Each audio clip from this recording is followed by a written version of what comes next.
Now we will go to if class second type. இந்த second type நம்ம என்னன்னு சொல்லுவோம் அப்படின்னா சாத்தியமற்ற நிலை அப்படின்னு சொல்லுவோம். அதாவது அதுக்கு அர்த்தம் என்ன வரும் அப்படின்னு செகண்ட் டைப்பை பொறுத்த வரைக்கும், இருந்தால், அவன் படித்திருந்தால், அவன் நடந்திருந்தால், அந்த இருந்தால்னு வந்ததுன்னா அது இஃப் கிளாஸோட செகண்ட் டைப். இந்த சாத்தியமற்ற நிலையை வேற எப்படி சொல்லுவாங்கன்னா hypothetical or unreal or improbable சுச்சுவேஷன்ல இதை நம்ம இன் ஃபியூச்சர்ல சொல்லலாம். இப்போ ரெண்டு சென்டென்ஸ் நமக்கு இருக்கும், ஃபர்ஸ்ட் சென்டென்ஸும் செகண்ட் சென்டென்ஸும் இருக்கும். எதை we have to join with if. இப்போ ஃபர்ஸ்ட் சென்டென்ஸ் எப்படி எழுதணும் அப்படின்னா V2-வா மாற்றிக்கணும், பாஸ்ட் டென்ஸாக இருக்கணும். செகண்ட் சென்டென்ஸ் என்ன அப்படி இருக்குன்னா would ப்ளஸ் V1. இதுதான் இதனுடைய verb ஸ்ட்ரக்சர் செகண்ட் டைப்பை பொறுத்த வரைக்கும். we will go to the example now. I won the lottery, I would travel. இப்போ சென்டென்ஸை பார்த்தீங்கன்னாலே தெரியும், நான் லாட்ரியில் ஜெயிச்சிருக்கிறேன், ஐ வுட் ட்ராவல், நான் ட்ராவல் பண்ணுவேன். அப்போ இதுக்கு என்ன அர்த்தம்னா, என்ன லாட்டரியில் நம்ம ஜெயிக்கவே இல்லை இல்லையா, சாத்தியமற்ற நிலை, ஜெயிக்கிற மாதிரி கற்பனை பண்ணிக்கிறான் இல்லையா. அப்போ நம்ம என்னன்னு சொல்கிறோம், செகண்ட் டைப்பில் கொண்டு வரோம், ஹைப்போதெட்டிக்கல். அப்போ இஃப் ஐ ஒன் ஜெயித்திருந்தால், நான் ஜெயித்திருந்தால், இந்த லாட்டரியை ஜெயித்திருந்தால் நான் நிறைய பயணம் செய்வேன், இதான் அதனுடைய அர்த்தம். இப்போ நமக்கு வேர்பு என்ன இருக்குன்னு பார்த்தீங்கன்னா ஒன்று இருக்குது, ஒன்றுங்கிறது பாஸ்ட் டென்ஸு. அதனால நம்ம வந்து இது செகண்ட் டைப்பில் எடுத்துக்கிறோம். அப்போ ஆன்சர் என்ன வரும், இஃப் ஐ ஒன் ஜெயித்திருந்தால் the lottery I would travel, நான் நிறைய பயணம் செய்வேன். அதேமாரி second one, he studied he would pass. அப்போ அதுக்கு என்ன அர்த்தம், அவன் படித்தான். ரெண்டாவது சென்டென்ஸு அவன் பாஸ் ஆவான், அவ்வளோதான். அப்போ இருந்தால் நம்ம சேர்க்கணும் இல்லையா, ஸ்டடிடு வந்திருக்கு பாஸ்ட் டென்ஸு. அப்போ இஃப் ஹீ ஸ்டடிடு படித்திருந்தால் he would pass, இது second type. now we will go to if class third type. இந்த தேர்ட் டைப் வந்து நம்ம என்னன்னு சொல்லுவோம் அப்படின்னா நிறைவேறாத நிலை அப்படின்னு சொல்லுவோம். அதாவது தமிழ்ல என்ன சொல்லணும்னா இருந்திருந்தான், அவன் செஞ்சிருந்தானா, அவன் படித்திருந்தானா, அவன் கொடுத்திருந்தானா, இப்படி அந்த இருந்திருந்தால் வந்தாதான் இது தேர்ட் டைப்ல நம்ம எடுத்துக்குவோம். இப்போ இந்த தேர்ட் டைப்பை பொறுத்த வரைக்கும் ஃபர்ஸ்ட் சென்டென்ஸ் என்ன எழுதணும் அப்படின்னா add plus v3. Second sentence would have plus v3. அப்புறம் நாட்டுங்கிறது வைசி வெர்சா. வைசி வெர்சான்னு என்ன அர்த்தம், எதிர்ப்பதமாக செய்யணும், ஆப்போசிட்டாக செய்யணும்னு அர்த்தம். அதாவது நாட்டு இருந்துச்சுன்னா எடுத்துடணும், நாட்டு இல்லை அப்படின்னா சேர்த்துக்கணும், இதுதான் இப்போ அதுக்கு அர்த்தம் இது. ஆனால் நம்ம ஃபர்ஸ்ட் சென்டென்ஸ் என்ன வச்சு எழுதுறோம், ஹேட் ப்ளஸ் v3, அது கொஞ்சம் கவனமாக இருக்கணும். இப்போ will go to the example. John studied well, he scored better marks. இப்போ சென்டென்ஸ் பார்த்தீங்கன்னா தெரியும், ஜான் ஸ்டடிட் வெல், அவன் நல்லா படித்தான். ரெண்டாவது sentence he scored better marks, அவன் நல்ல மார்க் வாங்கினான். அப்போ இந்த தேர்ட் டைப்புக்கு என்ன நம்ம சொல்லி பார்க்கணும், இருந்திருந்தால்.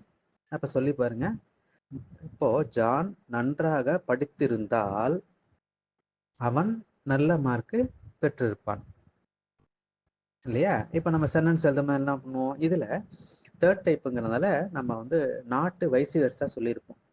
இப்போ ஃபர்ஸ்ட் சென்டென்ஸ் என்ன இருக்கணும், ஹேட் ப்ளஸ் v3 இருக்கணும், அது ஒன்று பார்க்கணும். ப்ளஸ் நாட் இருக்கா இல்லையான்னு பார்க்கணும். ஜான் ஸ்டடிடு வெல்ல நாட் இல்லை, அப்போ நம்ம என்ன பண்ணணும், நாட்டை சேர்த்துக்கணும். அப்போ ஆன்சர் என்ன வரும், ஹேட் ப்ளஸ் v3 வச்சு எழுதணும். So if John had not study, ஏன்னா நாட் இல்லைங்க, நாட்டை நம்ம சேர்த்துக்கிறோம். If John had not studied, படிக்காது இருந்திருந்தால், ஹீ, செகண்ட் சென்டென்ஸ் பாருங்களேன், ஸ்கோர்டு மட்டும்தான் இருக்குது, இதை நம்ம என்ன பண்ணணும், would have plus third form போடணும், v3 போடணும். இதுலேயும் பார்த்தீங்கன்னா நாட் இல்லை, அப்போ நாட்டு சேரும். அப்போ நாட்டு எப்போவுமே எதோட சேரும் அப்படின்னா ஃபஸ்ட்டு வருபாடு தான் சேரும்.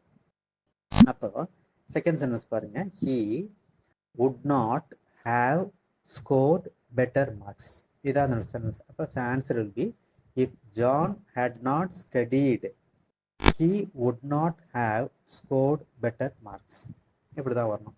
இப்போ செகண்ட் சென்டென்ஸ் பார்த்தீங்கன்னா the driver was careless, the accident happened, இதுவும் பார்த்தீங்கன்னா அப்படின்னா அது தேர்ட் டைப்பில் வரும் அது.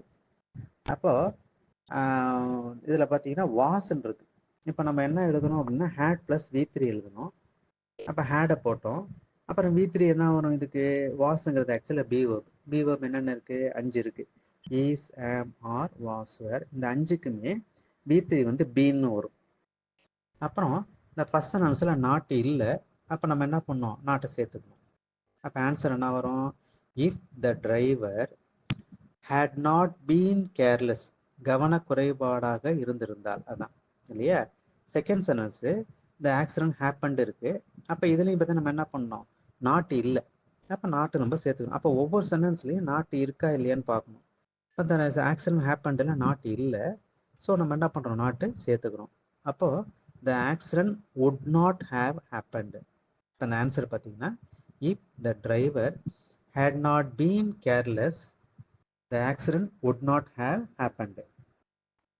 தேர்ட் ஒன், இப்போ இந்த செகண்ட் சென்டென்ஸில் பார்த்தீங்கன்னா தெரியும், ரெண்டுலையுமே என்ன இல்லை, நாட் இல்லை, நம்ம ரெண்டுலையுமே என்ன பண்ணோம், நாட்டை சேர்த்துக்கிட்டோம். ஸோ அந்த ஐடியா வச்சுக்கணும். Third one, she did not prepare well, she scored low marks. இப்போ இந்த டைப்பில் பார்த்தீங்கன்னா ஃபர்ஸ்ட் சென்டென்ஸில் நாட் இருக்குது, செகண்ட் சென்டென்ஸில் நாட்டு இல்லை. அப்போ நம்ம ஆப்போசிட்டாக கொண்டு போனோம். இதில் ஃபர்ஸ்ட் சென்டென்ஸ் நம்ம என்ன எழுதணும், had ப்ளஸ் V3 எழுதணும் இல்லையா. அப்போ இதில் நாட்டை நம்ம எடுக்கணும், அப்படி தானே. ஃபர்ஸ்ட் சென்டென்ஸில் நாட்டு இருந்துச்சுன்னா என்ன பண்ணணும், எடுத்துணும்.